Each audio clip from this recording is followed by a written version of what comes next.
Chapitre 29. Et cela arriva lorsque Rachel mit au monde Joseph, Laban partit tondre ses moutons. Comme ils étaient distants de lui de 3 jours de voyage, Jacob vit que Laban partit tondre ses moutons, et Jacob appela Léa et Rachel, et il leur parla doucement qu'elles devraient venir avec lui dans la terre de Canaan. Et il leur dit tout ce qu'il avait vu dans un rêve, même tout ce dont il a parlé avec lui qu'il devrait retourner vers la maison de son père, et elles dirent, dans tout endroit que tu iras nous irons avec toi. Et Jacob bénit l'Élohim d'Isaac son père et l'Élohim d'Abraham le père de son père, et il se leva, et mit en selle ses femmes et ses enfants, et prit toutes ses possessions, et ils traversèrent la rivière et arrivèrent sur la terre de Giléad. Mais Jacob cacha son intention à Laban, et ne lui dit pas.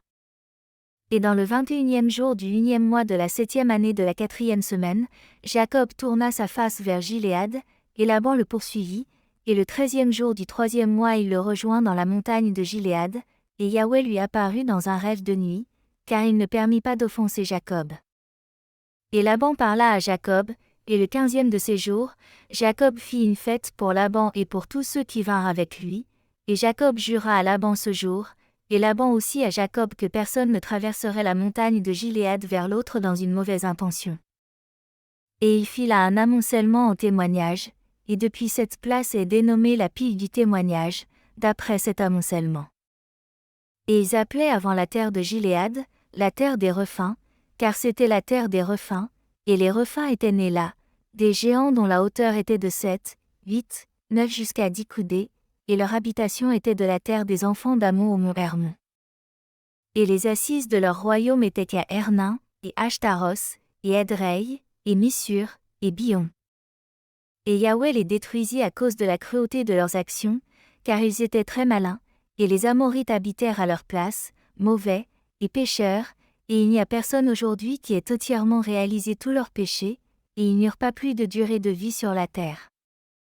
Et Jacob renvoya Laban en Mésopotamie, qui partit vers la terre de l'Est, et Jacob retourna sur la terre de Giléad, et le 11e jour du 9e mois il traversa le Jabbok, et en ce jour Ésaü son frère vint vers lui.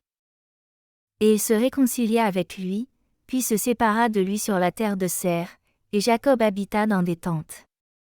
Et dans la 1e année de la 5e semaine de ce jubilé, il traversa le Jourdain, et habita au-delà du Jourdain, et paissait ses moutons à partir de la mer de l'Amoncellement jusqu'à Beth-San, et jusqu'à Dothan, et jusqu'à la forêt d'Akrabim.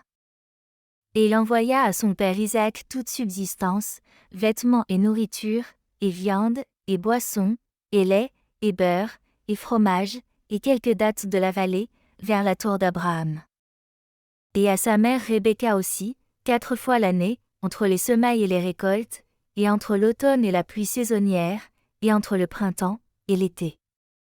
Car Isaac était parti du puits du serment, et monté habiter la tour de son père Abraham, à part de son fils Ésaü, car dans les jours que Jacob était en Mésopotamie, Ésaü prit pour lui une femme Mahalat, fille d'Ishmaël, et ils réunirent ensemble tous les troupeaux de son père.